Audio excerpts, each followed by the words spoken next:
Hello and welcome everyone to the Movement Made Better podcast. Today, our guest from Southern California is Gary Gall. Gary, we'll turn it over to you. Give a little intro to the listeners on yourself, please. Thank you so much, Dennis. Very, very happy to be here. Great opportunity. I know we've been trying to do it for a few years now. But yes, I'm out in Southern California, the land of fruits and nuts, as they call it. Great weather. Been out here for about 4 years now.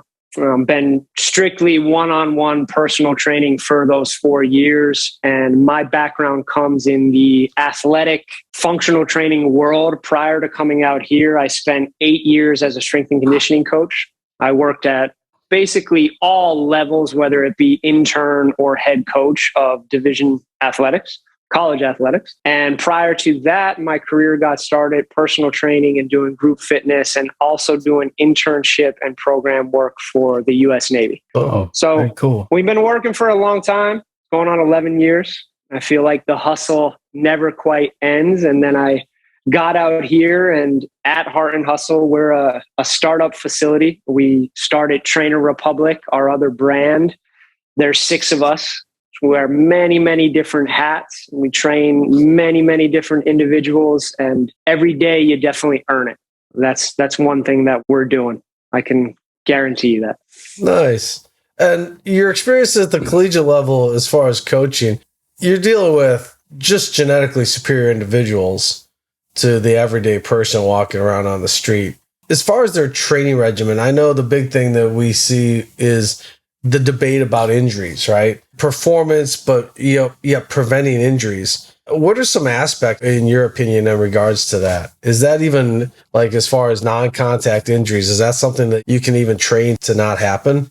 Dennis, I believe that you can have efficient movement and train the ranges, also using something like stick mobility that I was introduced to when you and I first met. I wish I had a tool like that when I was a college coach, for sure. I think every one of them would say, and I think it's getting into that world. But what I found out is, as we lose the physical education classes and the idea of physical education in teaching weightlifting or teaching calisthenics or it not being taken as serious, I think toward the end of my strength coaching career, you had a lot of athletes that were athletes, but they lost the athletic or movement realm of that. Does that make sense? Mm-hmm. So I actually abandoned a lot of movements, the barbell back squat, the deadlift, the dual leg bilateral deadlifts. I went into gymnastics, coaching the bare minimum, something you would coach a 5 or 6 year old in gymnastics about a hollow body or about pelvic movement. I did a lot of that because really that's what I started to see. And I had a good relationship with our athletic trainer, and he was a former gymnast. So him and I were able to collab on a lot of things, but we did, I would say in the beginning of my career, it was hoorah, because I was a football player and we're going to work here. And this is an intense environment. And here's what we're going to do. It was a lot of fun. Mm-hmm. But as I became more educated, I figured out, well, how do I incorporate the motivation of that world into benefiting their sports and keeping them off the bench or out of the ice tub? And I did abandon a lot of the simple movements. A lot of the foundational things that I thought would have been part of my program were not by year 5 of my program. Wow. Because you just saw differences in the athletes. At least I did. The bulk of my time was spent at the Division II and Division III level. And I know we had some kids that they played the sport and they were very, very good at it. But as I was getting them at 18 years old, they had never seen a weight room before in their life. Mm. So I took a moment back and thought, all right, hold on. Can this athlete do a push-up? Can they stand safely on one leg and balance themselves, not fall over? Can they hold a plank for 30 seconds? Mm-hmm. So I went back to the raw, basic, minimal movements.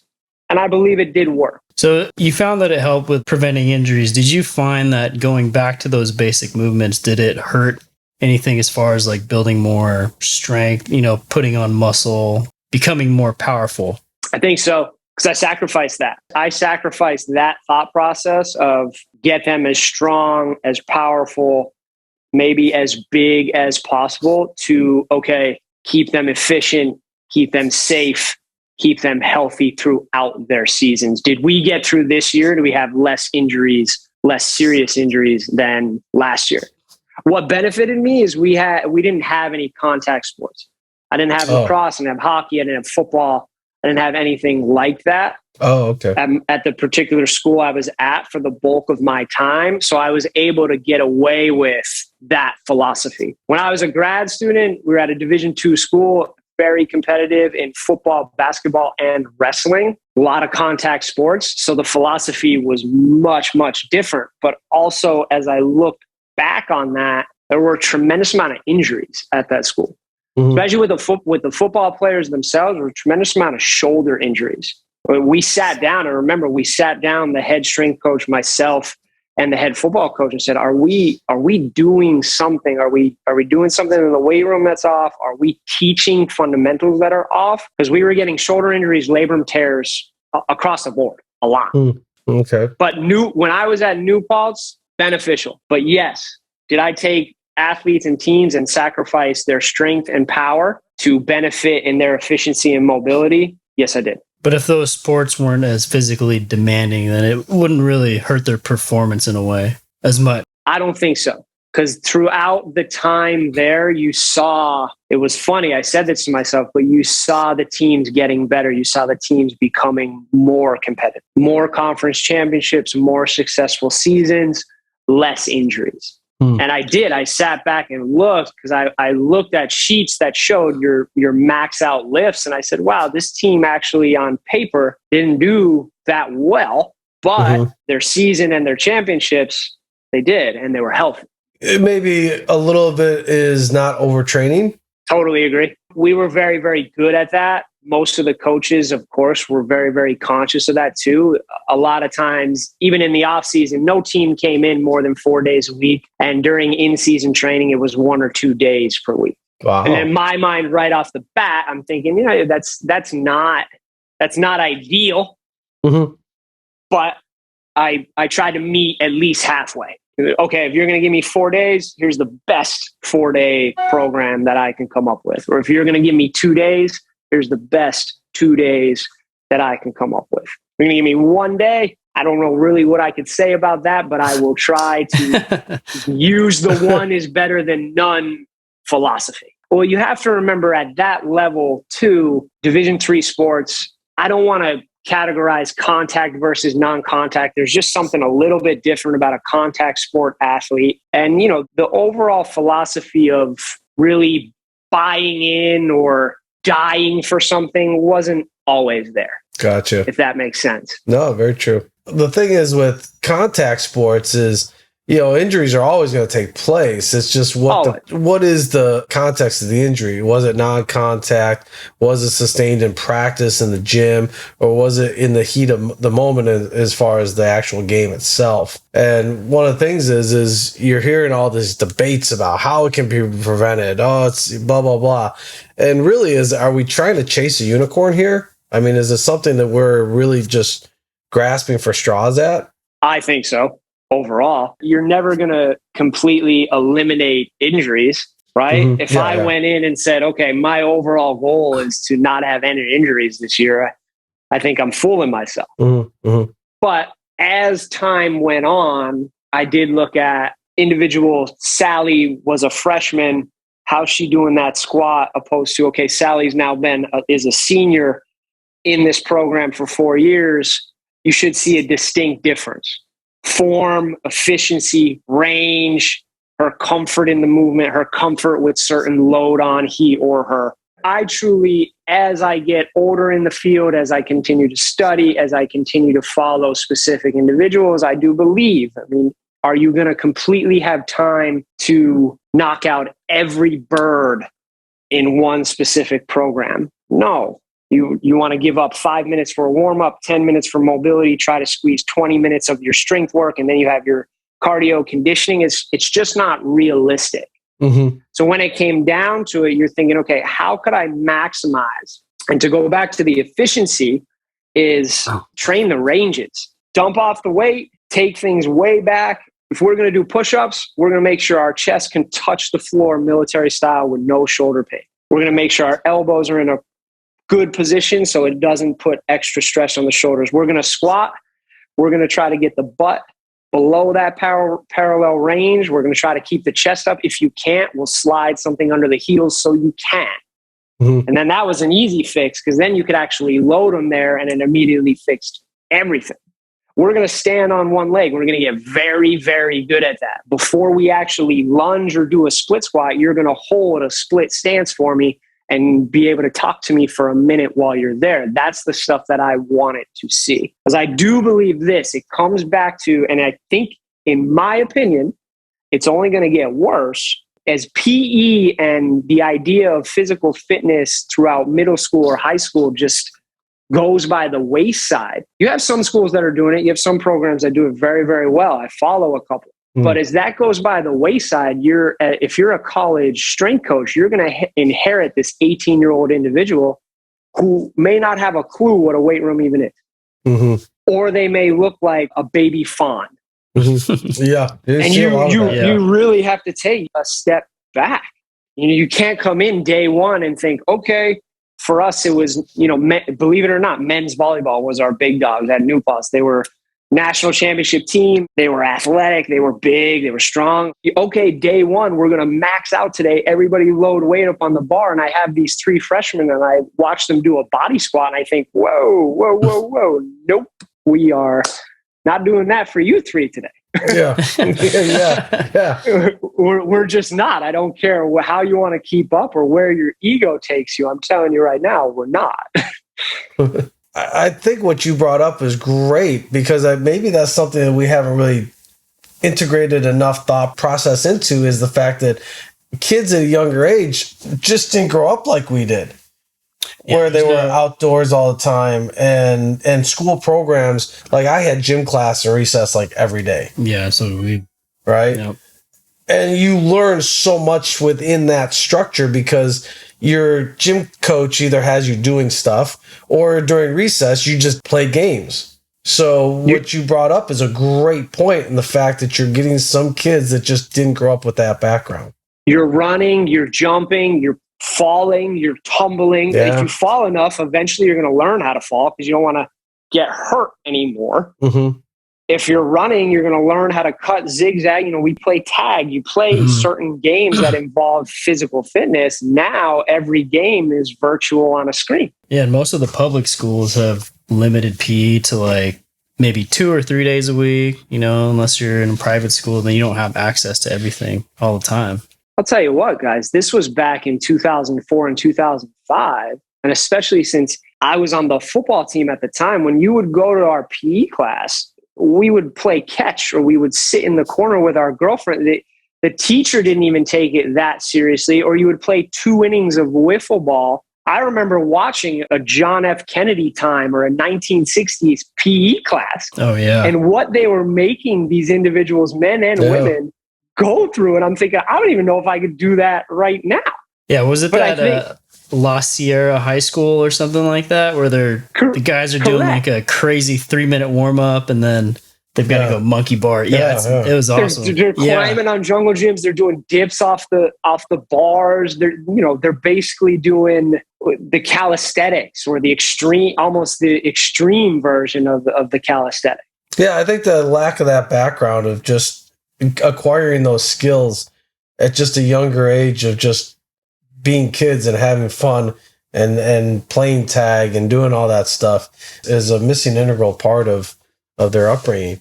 And it makes the job harder once they get into that upper echelon. So, because they're getting by just on basically raw talent at the younger ages. Right. They're just better than the people next to them. Simply and then put, you become, as a strength coach, the books really don't go back to, okay, we're going to teach body squats and push-ups, or we're going to program for a 5 or 6 year old.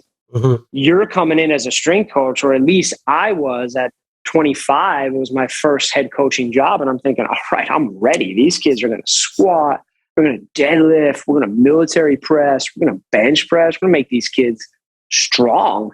And then you see them and you think, okay, this might work, but I don't know if I want to do that way. Here's where I got to get creative, and we really take a step back here. And I didn't see this right off the bat either. At my first year and a half, I would say I forced things a little bit. Mm-hmm. Then as I just continue to start to see it, especially as the younger ones came in, I thought, no, this can't be done this way anymore. Because even if I'm getting better numbers, or I'm getting numbers on a sheet that may tell me strength and power are up, are they that efficient? How deep's the squat? How good was that jump on the vertical? Was the landing okay? There's a lot of other factors that came into it.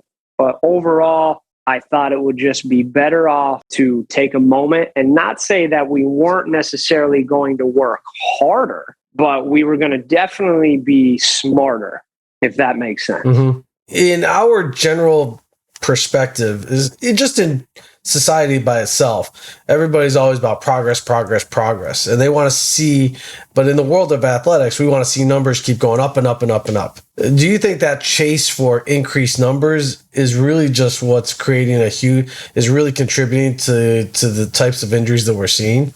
I think it can be. Because what are you doing? What are you doing when you're chasing numbers?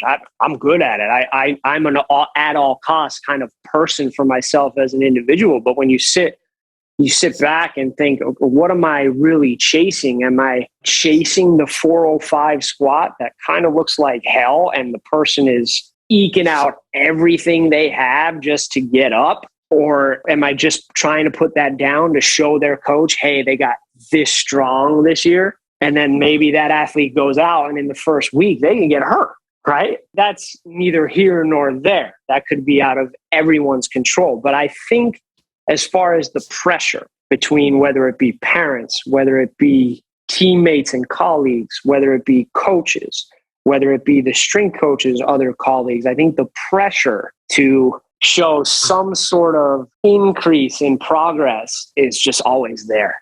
And the only way everybody looks at it in that world is a 40 time, a vertical jump, a heavy squat, a heavy bench, heavy deadlift. If those numbers didn't go up, then what are you doing? I've had so many. And the thing about it is it did get worse as it went on, but I had so many parents or coaches say, hey, why aren't we doing this?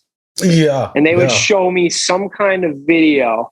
And I said, it got to the point at the end of my career where I would bring one of the athletes over and I said, hey, why don't you try this? And then they would do that beginning step and struggle. And I said, that's exactly why we're not doing that yet. Yeah. If I can't have this individual stand on one leg or stand in a split stance, how am I going to ever have them jump off one? Yeah. Or try to do a single leg box jump or whatever that may be. You see all these cool things out there and you want to think if my athlete or my team does this stuff, it'll make them better. I beg to differ on that a lot. A lot of those cool things may have come from an extremely gifted individual or an individual that may not necessarily know why they're doing what they're doing, or it literally came from years upon years upon years of basics built up over time. And then you're seeing the result of that. Mm-hmm. Yeah, that's usually what social media is anyways, right? Yeah. It's just stuff that people are highly specialized at, typically really good at. But like you said, Gary, it can be from years of them practicing that over and over and over again. And they're just very adept at doing those particular things. I mean, the people, Mike Boyle is a big one. There's another facility out of Michigan that I dove into. There's a couple other individuals that their style is just very simple. I mean, at the end of the day, all of us being in the fitness world, the body can squat, the body can hinge, the body can lunge, it can carry, it can rotate, press, and pull. Mm-hmm. That's it.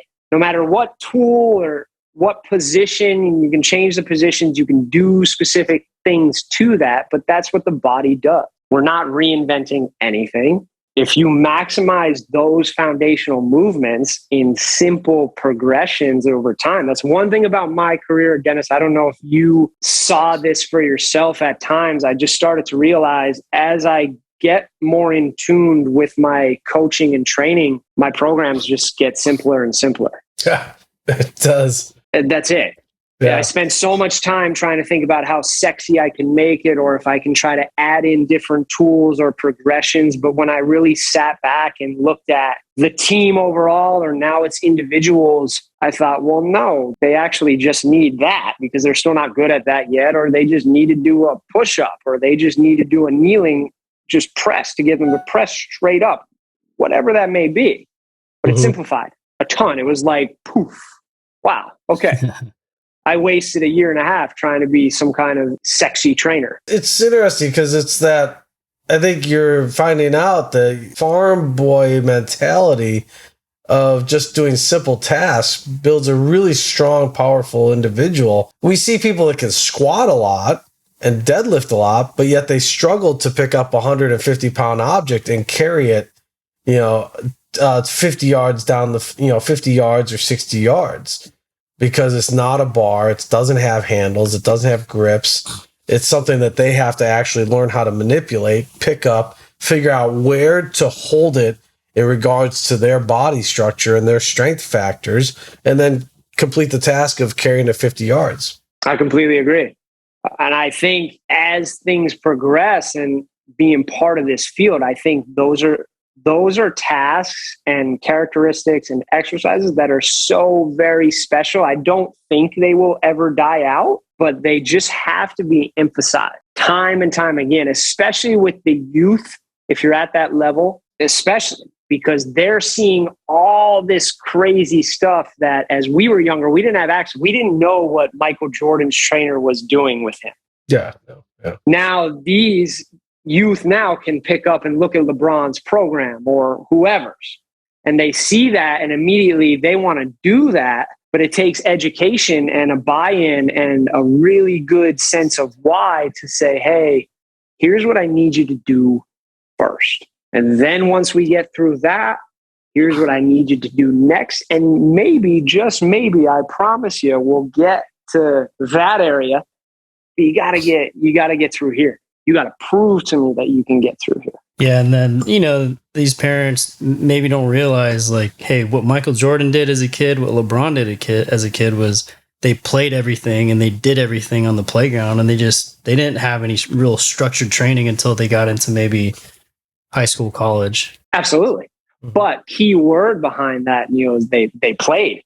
Yeah. They figured it all out, like Dennis talked about before, is we played tag, we played touch football, we picked things up, we fell. We realized, if I fall with my arms spread out, that really hurts my shoulder. I have brush burns everywhere. Maybe next time I'll just tuck because I think I can tumble right up and keep running. Or if I got to pick a certain thing up and pull somebody, maybe I'm in a relay race. If I pick them up this way, all right, now I can move quicker. Your awareness and everything through that type of practice just constantly gets better. But there's less and less and less and less and less of that. My fiance is a PE teacher. She talks about the basic games that she will do that we all used to do. And now as she's explaining it, it falls on a deafer set of ears because they don't understand.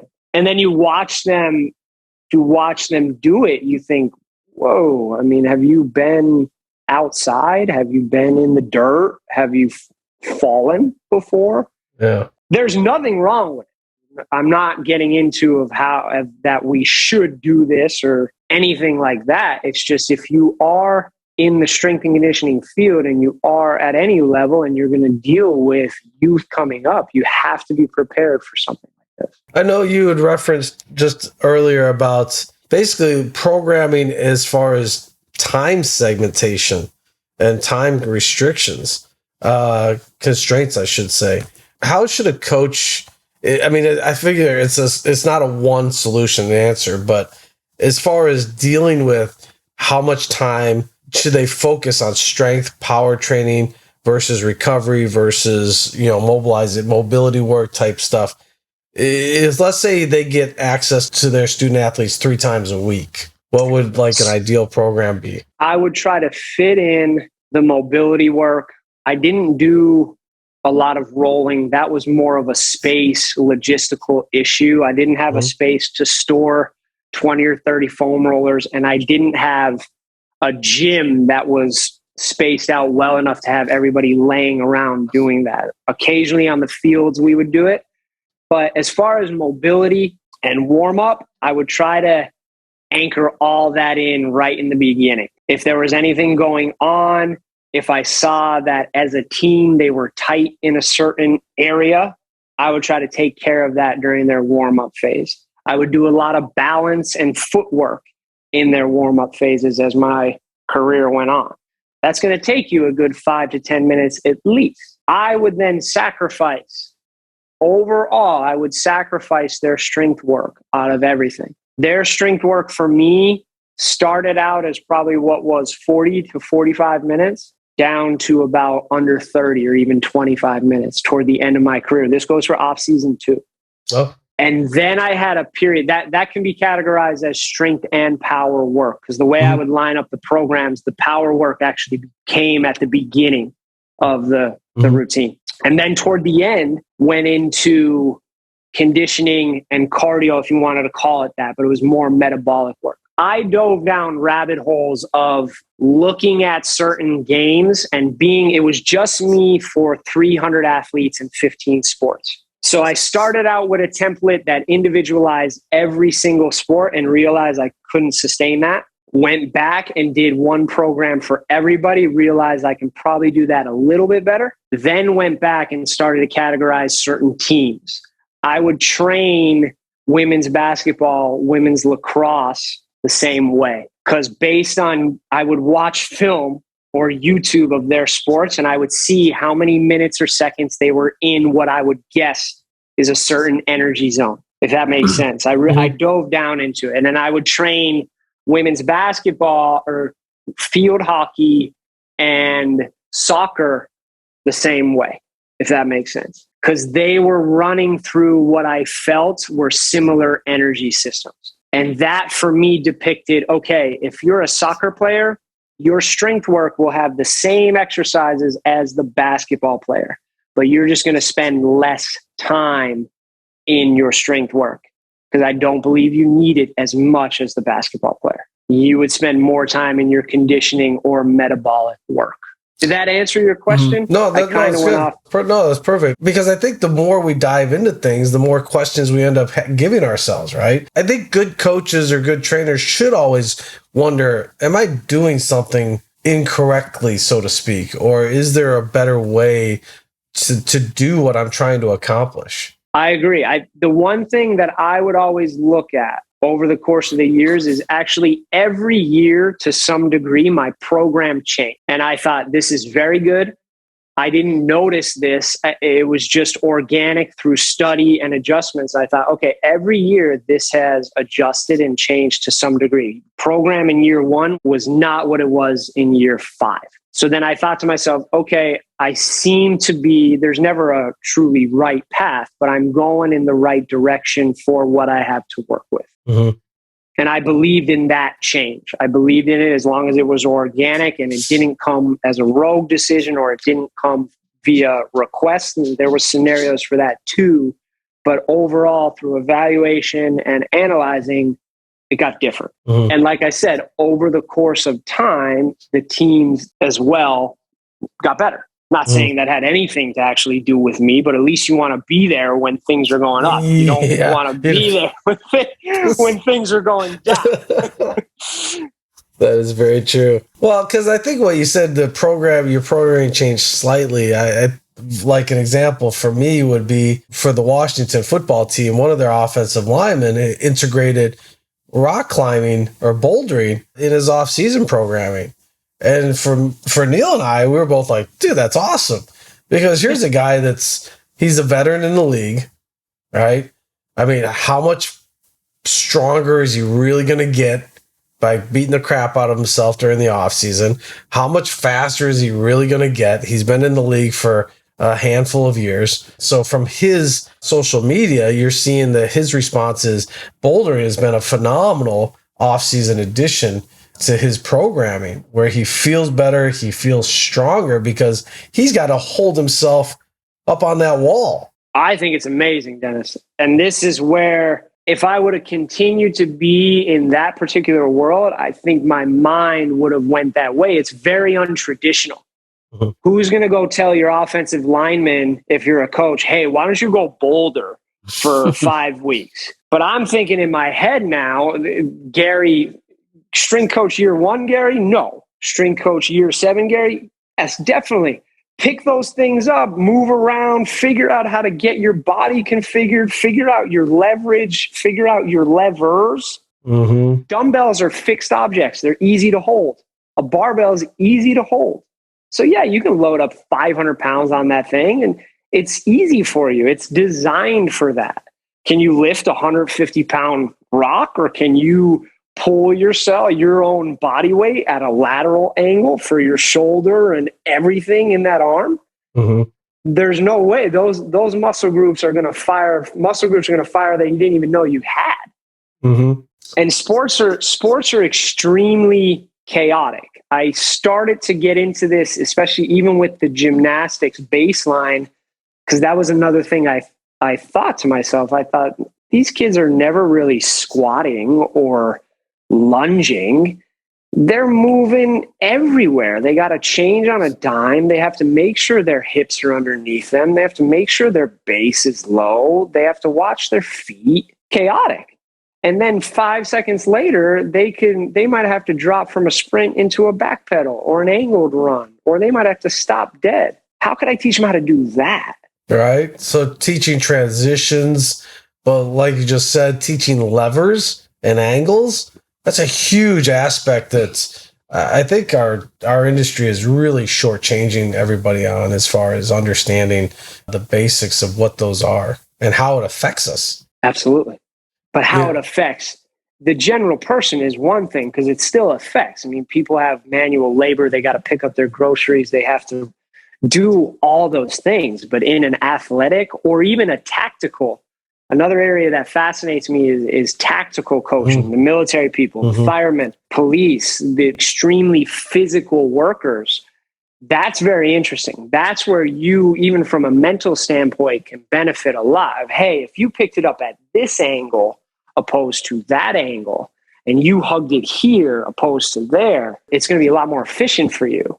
You can get mm-hmm. your job done quicker. You won't feel like death at the end of the day. So, now that you're in the one-on-one setting, what's the biggest difference? I mean, has programming become more challenging, or is it easier? I think now, as time goes on, being 4th year in and just experiencing a gym like Training Republic and Heart and Hustle, where our owners, Kevin and Greg, they want to be on the forefront of new machinery and state-of-the-art equipment. There was a lot of things when I first got there I didn't even see before. I was at a Division III school with a low budget. I was lucky if I got some barbells, dumbbells, and even kettlebells. So I figured out, okay, I got a barbell and a few dumbbells and a rack. I'm going to maximize my situation here. But now I get out here to Kaiser machines and all this fancy stuff. And I think, oh, wow, there's tools that I didn't even know we had. Mm-hmm. So that's where I had to dive into it. But I got caught up. I got caught up in the flash. And what I want to say I got caught up in is stimulating myself rather than actually stimulating the client. I was doing things that was successful. People kept coming back, but I was doing things just because I thought they needed to be done, or I thought it needed to look cool. Mm-hmm. As I progress now, I start to realize, okay, it doesn't necessarily need to look cool. What does this individual actually need? And it simplified things a lot for me. And our layout, especially with our equipment, we like to say, I mean, we can train anyone from the pregnant woman to the NFL safety. And we can try to use the same template of exercises, but through knowledge and options, the way we add variation to that makes it different. Because you may have that. The way we train, we work on assembly line fashion. every hour on the hour. So you may have a pregnant woman, possibly a 75-year-old man, and then you may have an NFL safety or a baseball player, or then you may get a high school player. And that's every hour that it's changing like that for you. So it takes a unique skill to adjust to that. But it also, what I've realized, and I would tell anyone, is it's simpler than you think if you just get out of your own way. I think what you just said about options is great, because I think mobility, both physically and mentally, your ability to be mentally mobile gives you that access to more options. And that's if right. So I think that's a key thing to remember is I like thinking that this mobility is not just physical, it's also your mental outlook.